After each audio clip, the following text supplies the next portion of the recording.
Hey, Psych2Goers, have you ever gone through a period of time where you just felt so sad and gloomy all the time? It's normal to get upset, lonely, or depressed when we face certain life-changing events in our lives. However, when these symptoms become persistent and overwhelming and start to affect your daily routine, it can start to deter you from leading a normal, healthy life. While you may think people with depression all cry and feel sad all the time, that's not necessarily the case. Different people may exhibit different symptoms. So to look into the ways depression can manifest itself in people's behaviors and moods, here are 10 ways depression appears in us.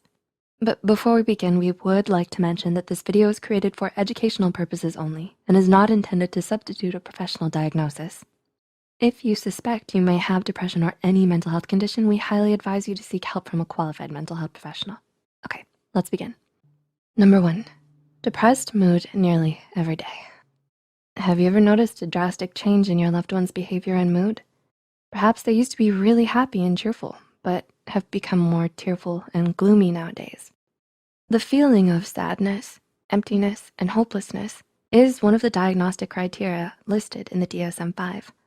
People who experience such a low mood nearly every day for 2 weeks or more would be classified as having major depression.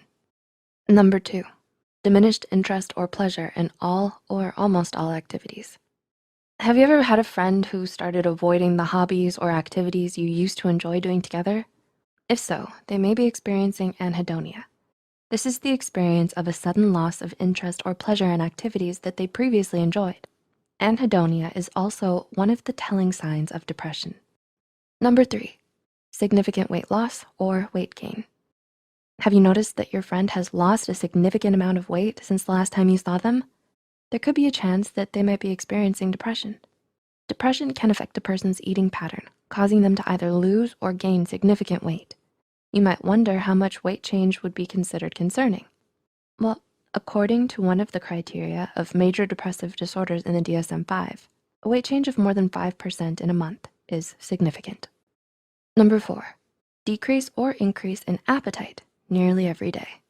Have you started to notice that your loved one has lost their appetite?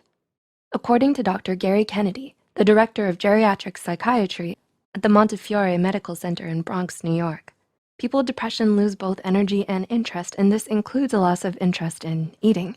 They may lose interest in cooking or lack the energy to prepare meals. At the same time, nausea is also a symptom of depression and may be a cause for loss of appetite as well.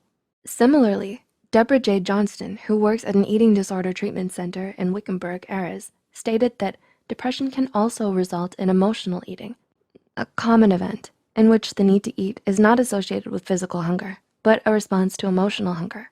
When patients eat in response to their emotions, they are soothed by the food as it changes the chemical balance in the brain. It produces a feeling of fullness that is more comfortable than an empty stomach and may help improve their mood through positive association with happier times.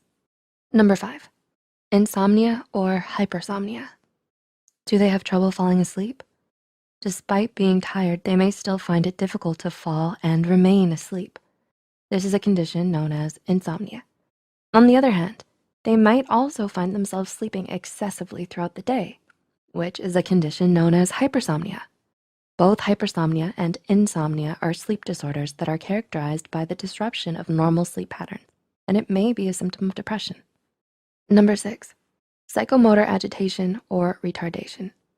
Sometimes depression can also manifest itself in the slowing or loss of spontaneous movement. Perhaps they've started to have a lifeless complexion or have no emotional expression. This is known as psychomotor retardation. On the other hand, there is psychomotor agitation, which is the opposite side of the spectrum.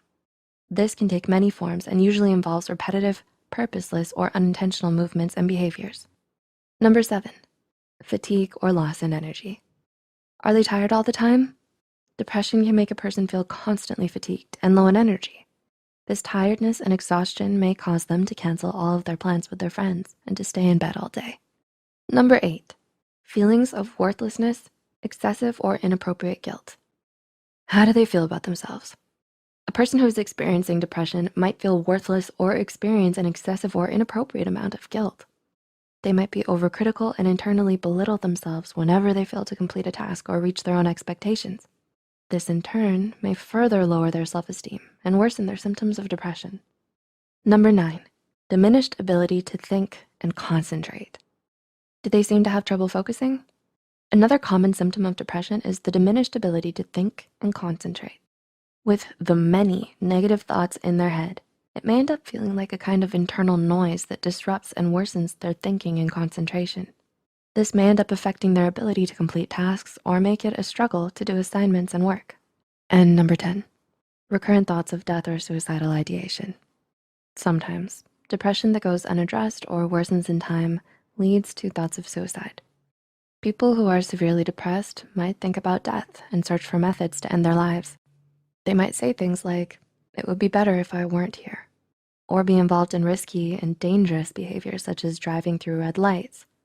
If you or someone you know shows any of these warning signs, please call your local suicide hotline. Contact a mental health professional right away or go to the emergency room. Have you noticed these signs in yourself or someone you know?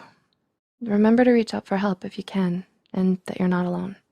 If you found this video helpful, be sure to like, subscribe, and share this video with those who might benefit from it. And don't forget to hit the notification bell icon to get notified whenever Psych2Go posts a new video.